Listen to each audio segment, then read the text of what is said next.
Un símbolo asedia el escenario electoral uruguayo, el símbolo de la renovación. La definición pertenece al semiólogo Fernando Andat y está en su último libro, En la cocina del sentido, de Editorial Fin de Siglo, que aparece justamente esta semana y que toma como base el ciclo de análisis semiótico de la comunicación política que desarrollamos desde En Perspectiva y con el que seguimos de cerca justamente el devenir de los signos electorales antes y después de las internas del 1 de junio. Ojo, de todos modos ese trabajo de Fernando no se queda en lo que ya pasó, también se aventura en lo que ya se perfila en la campaña hacia las elecciones de octubre y eventualmente noviembre. Por ejemplo, analizando las amenazas y los desafíos que encierra ese término al que yo aludía recién, renovación. ¿Qué estrategias cabe esperar de cada uno de los candidatos en el juego de los significados? ¿Cuán distinta es esta partida de la que se jugó para las primarias? Bueno, de todo eso vamos a charlar justamente con Fernando Andach. ¿Qué tal? Buen día, Fernando. ¿Qué tal, Emiliano? ¿Cómo estás? Nos volvemos a encontrar, pero en otro horario, ya no en el de las columnas de las 10:30. Ahí está. Hoy como entrevista central, porque se viene el libro. Exactamente. ¿Cómo lo definirías?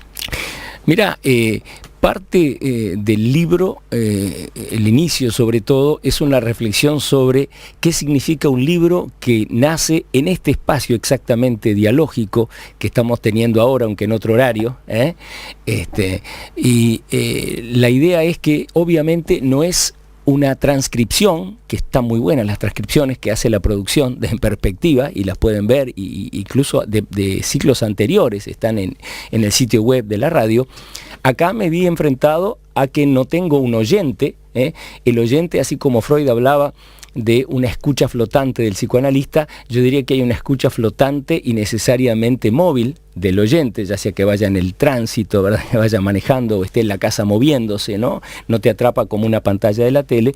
Entonces hay toda una reelaboración, primero, porque es otro tipo de acto comunicativo. Segundo, imposible, y por qué no citar el programa, tener la perspectiva del después. Esto fue escrito a partir de, digamos, luego de la última columna, que fue la segunda semana de junio, donde seguíamos haciendo una especie de balance, ¿te acordás? Sí. Y entonces ahí hablo hasta de Suárez, por ejemplo. ¿Qué tendrá que ver Luis Suárez, que recién lo escuchaba, que va a redebutar hoy con el Barça en un amistoso, pero juega? Ahí está. Y también las repercusiones políticas, por ejemplo, don José Pepe Mujica aguardando la salida en el túnel, ¿te acordás? Muy famosa después también, tanto como el acto inesperado y tan salvajemente castigado por la FIFA de Suárez. Mujica se le pregunta qué opina de la sanción que le había impuesto la FIFA y sale con algo muy poderoso comunicacionalmente, muy polémico, como siempre, y yo creo que esos temas yo no podía, como en una especie de asepsia, decir, hago de cuenta que no ocurrieron, al contrario,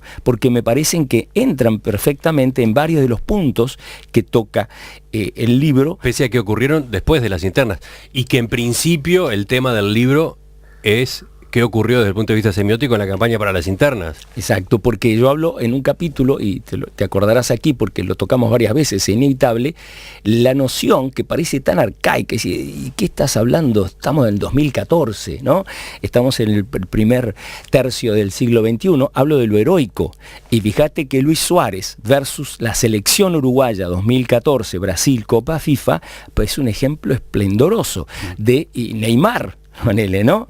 ¿Para qué hablar de eso? De cómo el héroe individual, yo hablo del héroe individual y el héroe colectivo, tienen un peso en esta campaña y no solo en esta.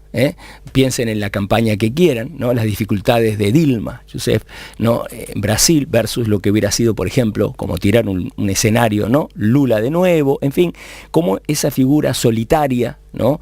Épica, mítica del héroe. Entonces hablaba de Suárez, la enorme concentración de la prensa mundial, no se hablaba de otra cosa en esos días, no solo en Uruguay, no solo en Brasil, frente a la selección como grupo, ¿no es cierto? Como un colectivo. Cuánto más difícil es emocionarse, entusiasmarse para la gente cuando dice perdió a Suárez, perdieron a Neymar. Es el paladín, ¿te acuerdas? Está en el Cid Campeador, está en la Ilíada, ¿no? Y vuelve. Eso tiene que ver con la campaña, eso tiene que ver con la semiótica en la política uruguaya? Sí, porque nosotros analizamos, ¿te acordás? De Mateo Gutiérrez, un documental entero de 24 minutos casi en internet, luego pasado 1 minuto y medio, los dos son analizados en el libro, eso también es interesante, no lo podíamos hacer en la columna porque es demasiado. Aquellos documentales sobre Jorge Larrañaga. Exacto, y yo diría más concreto, Emiliano, sobre un signo muy interesante que es el guapo. Estaba hablando de héroe, dice, este tipo que habla del héroe. Y el guapo, que te llamen el guapo, no es como que te digan el ñato, ¿no es cierto? Una es una característica física, es en la nariz. El guapo apela a supuestas virtudes que podrían llegar a no serlo, ser lo opuesto. Y hablaba acá, ¿te acordás del bullying? O sea, alguien que es matón, alguien que... Y todo ese documental, decía yo, es para recuperar del héroe lo mejor y negar lo peor, que es explicitado en el documental, no tanto en el que pasa en la tele, es muy cortito, pero en el otro, Mateo Gutiérrez dice, bueno, vamos a hablar de lo que se dice de vos, de esa infamia, etcétera. Entonces ahí estás trabajando todo sobre una construcción, sería la palabra más sensata, de una figura admirable. Cuando hablo de lo heroico, no me refiero literalmente a un tipo que va a salir a matar a nadie, ¿no es cierto?, con una armadura o ningún otro tipo de uniforme castrense, pero sí de alguien que tiene que recibir una gran admiración.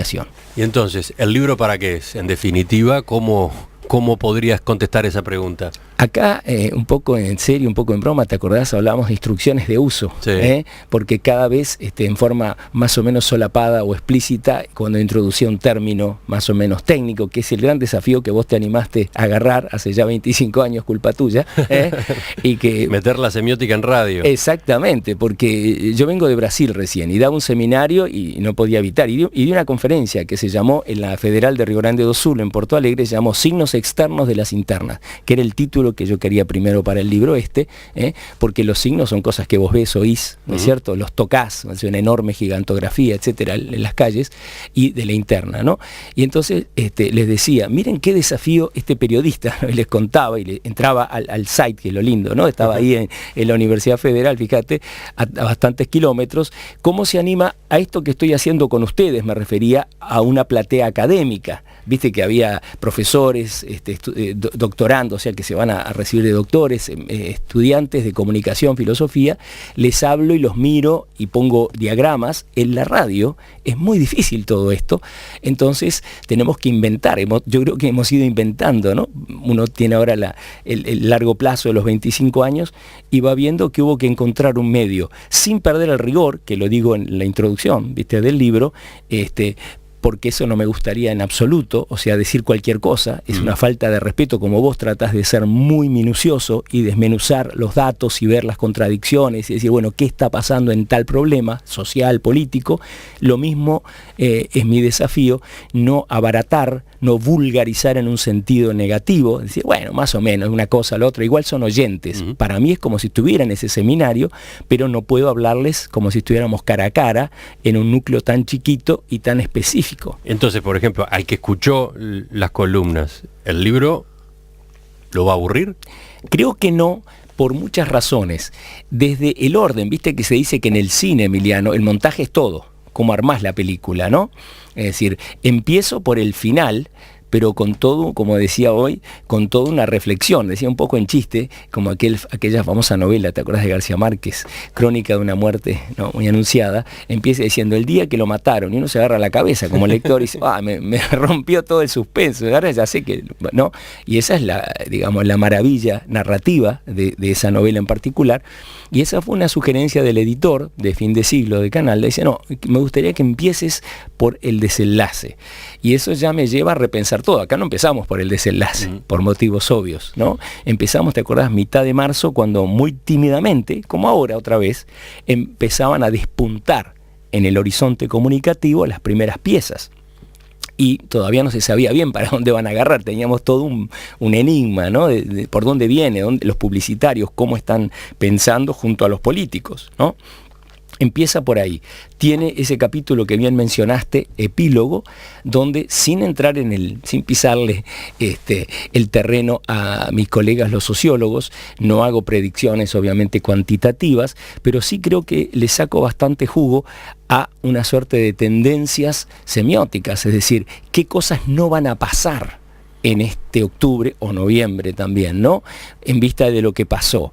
El problema, sobre todo, digo un poco en chiste, ¿qué diablos es eso de la renovación? Pregunto, ¿no? En un capítulo final, porque ha sido el signo desde el 1 de junio, y cito una tapa, ¿te acordás? De Brecha, el primer viernes post elecciones internas, que dice, no, recalculando. El término de recalculando estaba muy gráfico, porque claro, el triunfo de la calle Pou en la interna del Partido Nacional había redefinido el escenario, pero era la etapa de Brecha aquella en la que además se mostraba el abrazo entre Vázquez y Constanza Moreira. A eso le dedico muchas páginas que elaboré muchísimo más que las columnas, o sea, el tener todo ante la vista, todo, como decíamos muchas veces, ¿no? Sobre el tapete ahí, ¿no? Es una cosa. El tiempo mayor, entre comillas, porque en un libro es el espacio, pero digamos, el tiempo acotado obligaba, por respeto a la estructura del programa, al oyente, a no apurar demasiado, a decir como, digamos así, el núcleo duro de cada idea. Ahí lo desarrollo en abundancia, ¿no? Entonces, en resumen, el lector que fue oyente no se va a encontrar con la transcripción de las columnas que está, para nada. Eso sería una falta de respeto, un abuso de confianza, de otro acto de comunicación. Hay un desarrollo, ¿no es cierto? Hay el elemento ese de decir, bueno, qué cosas no van a pasar, a mi entender, qué cosas tenderían sí a trabajarse, esto de la renovación. Estaba mirando un programa de uno de esos repartidos por Constanza Moreira, ya no más una combatiente en lo que viene, ¿no es cierto? Es solo parte de un partido, ¿no? Y hablaba, fíjate, Emiliano, de innovación, por ejemplo. Es decir, lo de ella era la innovación, y en territorios, tengo acá, lista 71, programa del gobierno del Partido Nacional de ahora, lo levanté de la Rambla ayer. ¿Y qué te llamó la atención de ese folleto? Y ahí justamente habla de los derechos humanos, dice, por ejemplo, políticas sociales, dice, ¿no? Habla de el plan Estamos Contigo, habla de trabajar la violencia doméstica, ¿no es cierto? Del menor no habla nada porque creo que es un tema todavía tabú. Estamos hablando de la baja de imputabilidad que brilla por su ausencia, porque te acordás, es un tema que dividía las aguas en la interna en ese partido, y eso va a ser un tema que yo lo toco también ahí. ¿Cómo va a incidir eso? Hablamos de algunos de esos puntos enseguida. Yo comenzaba la presentación de esta entrevista, Fernando, con esa frase en la que tú a tu vez parafraseas el manifiesto comunista de Carlos Marx, ¿no? Exacto. Un símbolo asedia el escenario electoral uruguayo, el símbolo de la renovación. Quizás esa fue, digamos, una de las primeras consecuencias, uno de los primeros deberes que dejaron los resultados de las internas, resolver el enigma semiótico de la renovación. Exacto. Fue una palabra que, si bien ya se había usado, ya había tenido su protagonismo antes de junio, quedó instalada justo después de la victoria de la calle Pou en la interna blanca, y después de lo bien que votó Raúl Sendic dentro del Frente Amplio, ¿no? Desde el punto de vista de la semiótica, ¿qué es renovación? Sí. Yo hablo, fíjate, acá lo tomo muy en serio esto, ¿no? Porque vos te acordás que antes de ese resultado, Vázquez manejaba nombres en un programa Código País, que fue el primero. ¿Te acordás que le dedicamos todo un rato porque inauguraba un ciclo, y además Vázquez es más bien reacio a las apariciones públicas que no determina él, que no es un acto electoral puro? Y entonces decía, sí, va a tener que pasar por mi aprobación el vice, ¿no? De una manera muy categórica, no hablaba de lo, sí, me van a sugerir, pero soy yo. Y luego ese recalculando de la tapa de este semanario pone las cosas mucho más crudas. Y vos acabas de mencionar un dato de la realidad. Si el tipo votó muy bien, Raúl Sendic, y aunque no es muy joven para Brasil, de donde vengo, no es muy joven, pero para acá sí, ¿no? Como el propio la calle Pou, 42 creo que tiene ahora. Entonces ahí las opciones se te achican, porque tiene que venir lo joven de alguna manera. Pero entonces yo hablo, fíjate, de una juventud biológica, y ahí podemos hablar de ese famoso acto más o menos espontáneo de el ganador de la contienda nacionalista, de ese acto atlético, gimnástico que hace, ¿no es cierto?, en el interior, que da lugar de la bandera. De la bandera, ¿es cierto?, abdominales buenos mediante, y de una juventud semiótica, que es otra cosa. La juventud biológica creo que es evidente de qué se trata, es una cronología, es el accidente, como Bernard Shaw decía, el patriota es aquel que cree que el accidente de nacer en algún lado es lo más importante del mundo. Bueno, acá acá podríamos hacer una especie de paráfrasis: el nacer después no es garantía de nada en una democracia, en un sistema político, ¿no? Podés ser un buen gobernante o no. La juventud semiótica sí que es interesante. ¿Qué es la juventud semiótica? Ahí está. Yo, por ejemplo, me refiero acá nada menos a una entrevista tuya, donde viene Raúl Sendic el 3 de junio, fíjate, y quedé sorprendido, sinceramente, sin ironía, sin nada, cuando vos le preguntás, ¿cómo ve la victoria? Porque era ese nuevo escenario, se llama, ¿no es cierto? Vos estás calculando que va a ganar Larrañaga, estaríamos hablando de otras cosas, Emiliano, ahora, muy distintas. Gana el otro, ¿no? El que era, como yo digo en este programa, en esta columna, el petirrojo, aludiendo a Robin y Batman, en una relación jerárquica obvia, el que tiene más experiencia, el que más o menos se apostaba por poquito, pero gana Jorge Larrañaga, fue al revés. Entonces, viene acá... Lo lógico, decís tú, es que la calle Pou hubiese sido el Robin. Exacto. Y no el Batman. Exacto. Bueno, pero entonces decías, viene Sendic acá y en un momento sale, no está muy interesante, más o menos lo que dice, bueno, más o menos previsible, todo muy cauto, como tiene que ser. En el 3 de junio es importante la fecha, ¿no? Porque está todo ahí como todavía muy agitado el panorama, ¿no? Están recalculando, es en GPS electoral. Y de golpe sale una pregunta, termina de un modo bien interesante. En esos días, creo que Astori había hecho unas declaraciones fuertes sobre hay que evitar que Carrasco, Positos, algo ¿no? bastante polémico en su sentido etimológico de guerrero, en alusión a no se dejen vender cosas de la clase social, ojo al gol, etcétera, ¿no? Eran unas declaraciones de Michelini, me parece. Yo lo vi a Astori. Pero bueno, de ese sector había venido el comentario. Entonces... Claro, pero digamos era una tendencia oposicional fuerte. Y de repente, Sendic, frente a vos acá, en este lugar donde yo estoy sentado seguramente, dice, sí, como que quiebra, digamos, en francés se llama lengua de madera, cuando vos tenés gente muy dura, ¿no es cierto? Que está en un documental y no está siendo muy espontánea. Y estoy hablando de valores no menores, que van a depender mucho de esos valores en los meses que viene. ¿Quién logra esa espontaneidad? Porque va con credibilidad. Estamos hablando de una cosa, un ingrediente semiótico fundamental, un discurso que hace verdad, ¿no? Entonces está acá más o menos diciendo cosas previsibles, un lenguaje formal, no sé qué, y de repente vos le decís, sí, ¿cómo ve esto de la calle Pou? Y él se ríe, ¿no? Quiebra completamente esa cosa más o menos armada que traía, ¿no? Que no era tan interesante, y dice, sí, con Luis yo lo llamé, él me mandó un tuit, no sé qué, y durante la campaña nos hablábamos, él decía, después de las encuestas me tenemos que hacer una terapia de grupo, y era de golpe como que hubiera bajado muchos años, no biológicos, ¿viste? Pero es un discurso que es nuevo, que no es confrontacional. Y ahí podemos ir a esa frase tan manida de la primera parte, por la positiva. Ese discurso de Sendic era por la positiva. O sea, alguien que dice, no me gusta cuando se pelean, cuando no, en cualquier ámbito, ¿no es cierto? Cuando la gente empieza a un grado así de agresividad, sea física o verbal, cansa en general, ¿no? Produce una especie de saturación y la tendencia humana es apartarse. Y ahí de golpe parecían dos muchachos en una de estas publicidades, ¿no? De bebidas, de lo que sea, compartiendo algo, lo que en rugby se llama, ¿no? El tiempo que viene después del juego, ¿no? Un tiempo donde los dos equipos ya dejan de ser enconados rivales y son más bien una confraternización, y ese comentario para mí fue una especie de estallido luminoso. Eso es juventud semiótica. Eso es juventud semiótica. Claro, jugar a signos nuevos. El otro ya no es mi enemigo mortal, que voy a tratar de destruir todo lo posible. Es uno que está de aquel lado, tiene un montón de diferencias, no es demagógico. Me sonó en una palabra espontáneo, y los colocó a los dos, a Sendic y a la calle Pou, en un mismo bando. Y eso parece loco, porque dice, no, pero el otro, en ese momento ya era, creo que el vice, faltaba la confirmación, ¿no es cierto? Hablo de Sendic. Se perfilaba muy claramente como el candidato a vice del Frente Amplio, pero no estaba resuelto. Pero no se hablaba más de Mónica Javier, no se hablaba más de distintos nombres que había manejado Astori, ahí sí, que había propuesto, ¿no es cierto?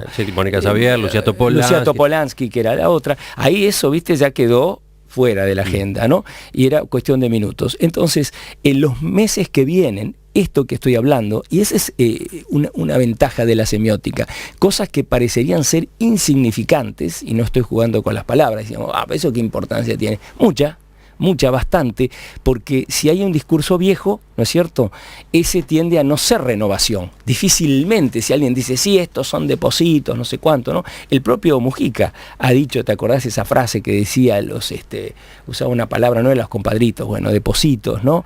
Cajetillas. Los cajetillas, una palabra bastante que no me salía, no es de mi época siquiera, los cajetillas.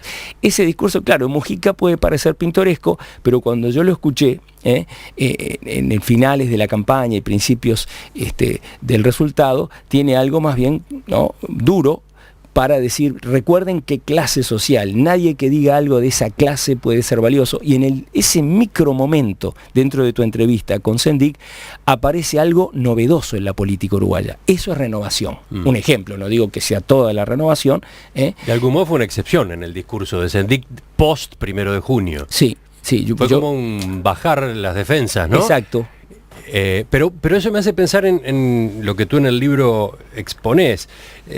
Bien, renovación se instaló como un asunto y la calle Pou, por ejemplo, es un candidato que cabalga arriba de ese concepto. Ahora, ¿qué riesgos implica? Ahí está. ¿Qué riesgos implica la renovación o mantenerse arriba de la renovación? Vamos a verlo enseguida. En la cocina del sentido es el título de Editorial Fin de Siglo, firmado por Fernando Andach, que en estos días está apareciendo en las librerías, que tiene como base el ciclo de análisis semiótico de la comunicación política previo a las elecciones internas, aquí en perspectiva, pero que va bastante más allá. Sobre ese libro estamos conversando con su autor. Dice Mónica, desde la audiencia, ese concepto que acaba de manejar Fernando, el de juventud semiótica, resume en una frase todo lo que siento con respecto a varios actores de esta campaña. Bueno, justamente tú le dedicás un tiempo a esto, al concepto de renovación. Sí. El enigma semiótico de la renovación. ¿Cómo se planta ahora esa idea en la campaña rumbo a octubre? Sí, yo quisiera redondear esto con un concepto aliado a de la juventud semiótica, que en el libro yo hablo del carisma de Tabaré Vázquez y describo un trabajo anterior que lo desarrollé primero aquí, ¿verdad? De un discurso que habló Tabaré, ¿te acordás de que si ganaba él, que no ganó, haría temblar hasta las raíces de los árboles? Luego, de una campaña electoral. Sí, del 94, 20 años. Luego, 20 años más tarde va Código País y de vuelta cautiva a sus periodistas con una performance más de oncólogo, cirujano, médico, decía yo, que de político, no por ser outsider. Y ahora redondeo diciendo que habría un neocarisma, fíjate, de la calle Pop. Eso se lo saqué a una cita de la hija, una hija chica de Susana Mangana, de aquí mismo, que habló. Sí, lo mencioné en una tertulia. Y yo lo pongo en el libro y le doy su crédito. Y entonces, hablando muy en serio, digo, así como los niños, aquellas conversaciones del futuro, ¿te acordás? Donde Larrañaga y 3 niños sucesivamente, ¿no?, generó una suerte de rechazo comunicacional. Yo menciono tweets que saco, o sea, algo más o menos empírico que encuentro por allí, burlándose. ¿Por qué? Porque es muy atractivo jugar con lo auténtico, espontáneo, con la niñez, que es menos armada, pero también es un arma de doble filo porque puede parecer libretada, puede parecer actuada. Lo mismo vale, y quiero cerrar con esto. Tú decís que, digamos que el mal resultado que aparentemente tuvieron aquellas piezas de Larrañaga de su diálogo con los niños se debió a que las conversaciones no sonaban espontáneas. Ahí está. Los niños siempre, cuando aparecen, tienen un capital semiótico de autenticidad. El libreto que obviamente manejaban, no. O sea, que se le ocurre esa pregunta, que responde, ay, no me la esperaba esa respuesta, etcétera. Todo obviamente se convertían en niños actores de niños reales, y ahí ya no te sirve. Bien. ¿Qué pasa con la calle Pou? Muy en serio. Todo eso que se dio bien, el rap, que lo analizamos acá, o sea, es muy riesgoso tomar un discurso propio y rapearlo, y él aparecer casi en el límite como un cantante. ¿Te acordás? Una pieza larga, discurso de él. Ahora, ¿qué pasa si eso es sobreexplotado? Si eso es llevado a los límites, ¿no es cierto? Y lo que se le dio bien, lo que tenía cierta naturalidad por su edad, su estilo, escuchaba un análisis en una radio universitaria que decía, parece un profesor joven, ¿no?, sin corbata, tranquilamente, ¿no es cierto? Y si un marciano bajase aquel día del 1 de junio y viese a Tabaré Vázquez, diría que es de derecha, y que este otros de izquierda, en la calle Pou, tiene, digamos así, su alto riesgo de que eso se gaste y se convierta, como aquellos niños que dejaban de serlo porque el discurso era demasiado perfectamente armado para que diera eso, ¿no es cierto?, con Jorge Larrañaga, él mismo puede agotar su neocarisma y ahí rebotaría hacia el carisma tradicional de un Tabaré Vázquez. Tú decís que se corre el riesgo de que se agote ¿cuándo? Y sobre todo diría... Cuando no suene a algo natural, espontáneo. Exacto. Parece raro, ¿verdad? Cuando sea la renovación construida, libretada. Claro, claro. El propio énfasis, ¿verdad? Algo que, como se dice, que va de sí, que va saliendo porque él es más joven y tiene una actitud más bien descontracturada, qué sé yo, ¿no? Hablo de Luis Alberto Lacalle Pou. Cuando eso se vuelve en tema y cuando se vuelve en el principal, digamos, proyectil electoral para octubre y quizás noviembre, ahí empieza a mostrar fatigas, como se llama la fatiga de motores, ¿no? La fatiga de metales, y creo que ahí sería una oportunidad muy grande para su principal y obvio rival, que es el Frente Amplio y la dupla, ¿no? Tabaré-Sendik, porque esto tiene hasta el propio Mujica, ¿verdad? Hay momentos, yo hablo en el libro un término raro, pero que lo van a entender los oyentes, es un discurso muy referido a sí mismo, el de Lacalle Pou, como el de Mujica. ¿No es cierto? Solo Mujica se permite las cosas que dice Mujica, son intransferibles. Cuando hizo la declaración de la FIFA, que la analizo en el libro, sobre qué le parecía la sanción a Suárez, viste que le preguntan enseguida a Astori, que estaba en España, creo, dice, ¿qué le parece? Yo estoy de acuerdo con eso que dijo, no lo puede decir, porque no caería nada bien. Es algo solo de Mujica. Hay cosas de referencia a su propio cuerpo, de Lacalle Pou, ¿no es cierto?, a sus nerviosismos, a su baja estatura, que pierde el pelo, qué sé yo, cosas que tienen un límite importante cuando son usadas de manera explícita. ¿Y temática? La bandera, en ese contexto, la cómo bandera aparece? Me parece que es un síntoma, Emiliano, clave, la incorpora en la pieza que viene en internet, que está rapeada también, se extensa, le cambia, tiene elementos de esos que él llama la positiva, aparecen ceibalitas, molinos, ¿no es cierto?, que es simpático, porque es como decir, yo eso lo reconozco y lo dice la letra, pero también aparece él haciendo la bandera, y hay una caricatura de Jogue que transmite bien la beligerancia de ese gesto, porque dice que venga Tabaré acá a esta bandera, es como tirar el guante, ¿no es cierto? Es decir, no es nada positivo, digamos, como supuestamente sería su campaña, y ahí vendría otra vez la renovación, la juventud semiótica, no vamos a estar atacando, desgastando al otro, sino proponiendo cosas para el país, teniendo una mirada más lejana, pero eso de la bandera parece fugazmente, está mostrándote otra cosa, algo mucho más factible, que es la necesidad de pegarle al otro. Y ahí ves otra vez, empieza a desgastarse ese neocarisma de ser simplemente un joven. Yo lo analizaba acá hace muchos años cuando irrumpe Michelini en el frente, y yo decía que era justamente un discurso virginal, porque no había antecedentes, no había nada, solo el nombre, ¿no es cierto? Acá también hay un nombre, más que una tarea cumplida, por eso Larrañaga parecía más favorito, hablo de Lacalle Pou como obviamente menos experiente. Entonces, ahí veo el principal riesgo, así como los niños no resultaron para la campaña de su rival, su propia cruzada juvenil puede llegar a resultarle contraproducente si es abusada. Y ese concepto, renovación, instalado con tanta fuerza en la campaña, ¿cómo lo manejan los otros? ¿Cómo lo maneja Tabaré Vázquez?